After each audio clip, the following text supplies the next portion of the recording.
What on God's green earth happened to Marc Jacobs Beauty? That's what I want to know. Hey guys, welcome back to my channel. I'm Maddie P. And in today's video, we are talking about a beauty brand which had us all in a chokehold, Marc Jacobs Beauty. From their iconic Dewdrops highlighter, the eyeliners, the eyeshadow palettes, the foundation, the Velvet Noir mascara, they were once literally everywhere and then suddenly they were gone. So what actually happened to Marc Jacobs Beauty? Why did they completely disappear? And could it be making a comeback? Let's get into it.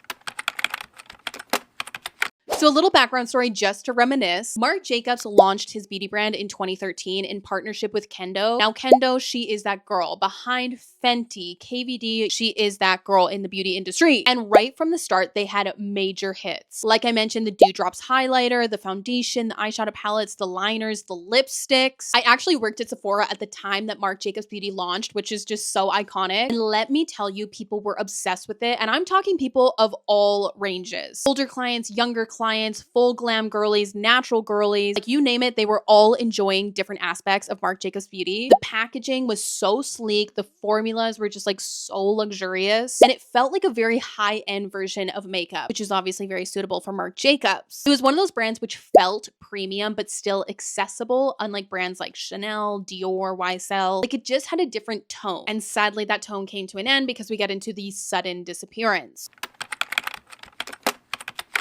Around 2021, things started to get weird. Products were being marked down at Sephora, certain items were out of stock, and when you go to Reddit forums, fans were genuinely panicking. And the whole bizarre part of this is Marc Jacobs never made any announcement. Usually when we start to see things go on sale, we're like, uh-oh, things are like going in that direction, and then we get some sort of a statement. There was literally nothing. They never said anything. No official statement, just completely shutting down, and that's what makes this mystery so crazy. But behind the scenes, their licensing deal with Kendo Brands quietly expired. Yes, that's it. I'm like, hello, can we renew that license? Like, let's go. But without Kendo handling operations, the brand just disappeared. No new launches, no official goodbye, nothing.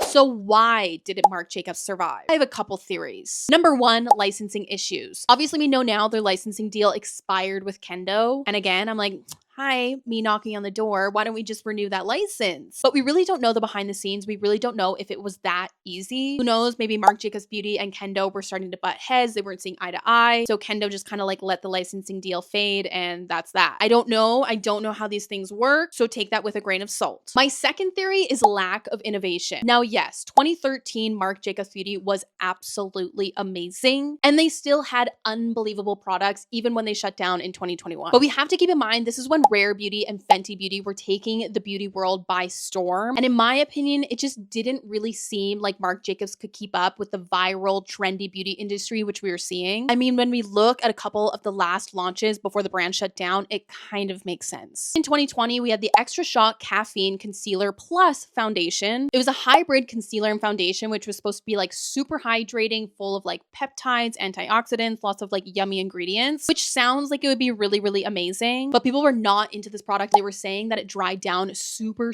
quickly, which for a hydrating formula is not really what you want. It is really, really sad because I remember when these products were announced and I just kind of like skimmed past them, brushed past them. I was not interested. But what we don't realize is that could be the brand's last launch. And for Marc Jacobs, that could have been the case. But before we get all sad, here are where things get interesting. In 2023, Marc Jacobs quietly renewed his beauty trademarks. Now, this has obviously led to a ton of speculation about the brand coming back, maybe with a new formula, new packaging, maybe just a whole new image altogether. I would be a little sad about that because I do love the old Marc Jacobs packaging, like just so beautiful. But whatever way Marc Jacobs Beauty needs to come back, I'll take it. I'm open to anything. So will Marc Jacobs Beauty make a comeback? And if so, when? We don't really know. Only time will tell. But if they do, the 2013 Marc Jacobs Beauty brand has a lot to compete with the huge beauty industry we see in 2025. The industry just has changed so much since they first launched. But I want to know from you in the comments, do you think Marc Jacobs Beauty will make a comeback? And if so, what product do they need to bring back? It's a little hard to choose, but for me, it would be the Omega bronzer. That bronzer is just so good. But if you like this kind of video, be sure to let me know in the comments. This is kind of new for me. Make sure you like this video and subscribe to my YouTube channel. And I hope you have a great rest of your day wherever you are. And I'll see you in my next video. Bye, guys.